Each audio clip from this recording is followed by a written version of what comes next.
అయితే ఉంది. ఒక్కసారి మనం శేఖర్ భాష ఉన్నారు మనతో పాటు. ఒకసారి శేఖర్ భాషతో కూడా మాట్లాడేటువంటి ప్రయత్నం అయితే చేద్దాం. అలా అసలు ఏం జరుగుతుంది, వీళ్ళు ఇప్పుడు ఎందుకు వచ్చారు సడన్ గా తెరపైకి, ఇంతకు ముందు ఎందుకు రాలేదు? అది ఏంటంటే ఇంతకుముందు ఉండేవాళ్ళు, ఈవిడ పచ్చి బూతులు తిట్టి వీళ్ళని నానా హింసలు పెట్టి ఇంత చేసింది.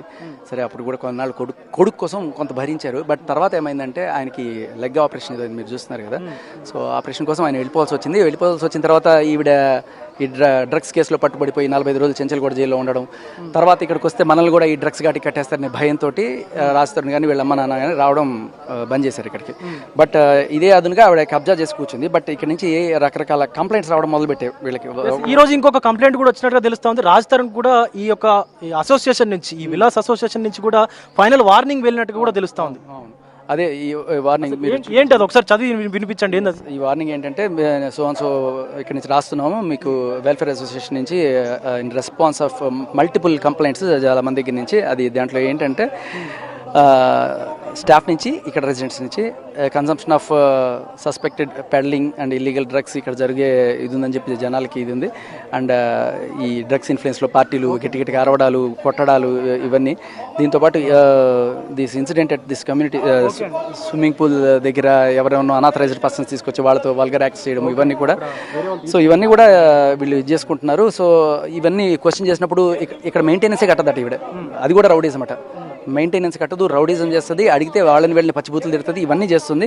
మాకెందుకు ఈ పెంటని ఇక్కడ నుంచి క్లియర్ చేయండి, దీనికి మీరే అకౌంటబుల్. రాజ్ తరుణ్ నువ్వు కొనుక్కున్న ఇల్లు, ఇది ఎలైట్ పీపుల్ లైక్ పెద్ద పెద్ద హీరోయిన్స్ వీళ్ళందరూ ఉంటున్న కంప్లీట్లో మీరు ఇటువంటి పెంట క్రియేట్ చేయలేరు, దయచేసి మీరు చేయండి అని చెప్పినప్పుడు ఇంకా వాళ్ళు అసలు ఏంటి ఇది నిజంగా ఉందా లేదా అని కనుక్కోవడానికి, or else what ever for they reason I don't know, వాళ్ళు వచ్చారు.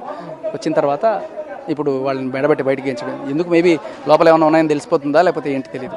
ఇప్పుడు గతంలో ఈ స్విమ్మింగ్ పూల్లో కూడా చాలా మంది తీసుకొచ్చి ఏదో అసాంఘిక కార్యకలాపాలకు పాల్పడ్డట్టుగా కూడా కొన్ని వార్తలు వస్తున్నాయి. వార్తలే ఉందండి, వీడియోలే వచ్చినాయి కదా, చాలా క్లియర్ కట్గా ప్రపంచం అంతా చూస్తుంది కదా మొత్తం ఎవరో. సో వాళ్ళు వీళ్ళని కాదు, చాలామంది ఇంకా రకరకాలుగా ఎంతో మందిని తీసుకురావడం ఇవన్నీ కూడా జరుగుతున్నాయి అనేదే కంప్లైంట్లు ఉన్నాయి ఇక్కడ. సో ఈ కంప్లైంట్లు ఉన్న నేపథ్యంలో తన కొడుకు ఓన్ ప్రాపర్టీ కష్టార్జితం, ఆయన తన ఇంట్లోకి కూడా వెళ్లకుండా ఇట్లా నిజంగా రోడ్డును పడేయడం అంటే ఇదే. ఇప్పుడు లావణ్య తండ్రి మాత్రం దాదాపుగా ₹1 కోటి వరకు కూడా నేను ఇచ్చాను, కరోనా సమయంలో కూడా చాలా హెల్ప్ చేశానని మాట్లాడుతూ ఉన్నారు కదా ఆయన ట్రంప్కి కూడా 100 కోట్లు ఇచ్చుంటాడు, ఆయన మన మోడీ గారికి కూడా ఎన్నో ఇచ్చుంటాడు. ఆయన ఏమైనా మాట్లాడుకోవచ్చు, నోరుంది కదా వాగడానికి ఏముంది, ఒక్క ఆధారం చూపించమనండి. ఆయన ఊరికే మాట్లాడతాడు అంతే, ఎవరైనా అంతే, ఆధారాలు ఉండవు, ఓన్లీ అదరాలే అదురుతుంటాయి అంతే. రైట్. ఇది లావణ్య వల్ల ఫాదర్ కూడా వాళ్ళకి ఏమి చేసింది లేదు, అటు లావణ్య కానీ ఇటు రాజ్ తరుణ్ కానీ చేసింది ఏమీ లేదు అని చెప్తా ఉన్నారు. సో వాళ్ళ ఫాదర్ కూడా ఇక్కడే ఉన్నారు. అలాగే ఇక్కడ మనం చూసుకున్నట్లయితే ఫస్ట్ రాజ్ తరుణ్ వాళ్ళ పేరెంట్స్ సిచ్యువేషన్ చూసుకున్నట్లయితే వాళ్ళు అసలు వాళ్ళ అమ్మగారేమో చైర్కి, వాళ్ళ నాన్నగారేమో వీల్ చైర్కి పరిమితమైనటువంటి సిచ్యువేషన్ అయితే ఉంది. సో కనీసం వాళ్ళు కదలలేని, వాళ్ళ స్వతహాగా వాళ్ళ పనులు కూడా చేసుకోలేని సిచ్యువేషన్లో అయితే ఉన్నారు వాళ్ళు. ఒకసారి మనం చూసుకోవచ్చు, వాళ్ళని కూడా బయటికి గెంటేసింది అని చెప్పేసి వాళ్ళు చెప్తున్నటువంటి సిచ్యువేషన్ అయితే కనిపిస్తూ ఉంది లావణ్య. చూడొచ్చు వాళ్ళ సామాగ్రి ఏదైతే మనకు ఇది లేకపోతే, ఈ స్టాండ్ లేకపోతే ఆయన నడిచేటువంటి సిచ్యువేషన్ కూడా లేదన్నట్టుగా తెలుస్తుంది. ఒకసారి మనం రాజ్ తరుణ్ ఫాదర్ దగ్గరికి వెళ్ళేటువంటి మాట్లాడేటువంటి ప్రయత్నం చేద్దాం. అసలు ఎందుకు మీరు వీల్ చైర్కి పరిమితం అవ్వాల్సి వచ్చింది, మీకు అసలు ఏం జరిగింది, మీ హెల్త్ కండిషన్ ఎలా ఉంది?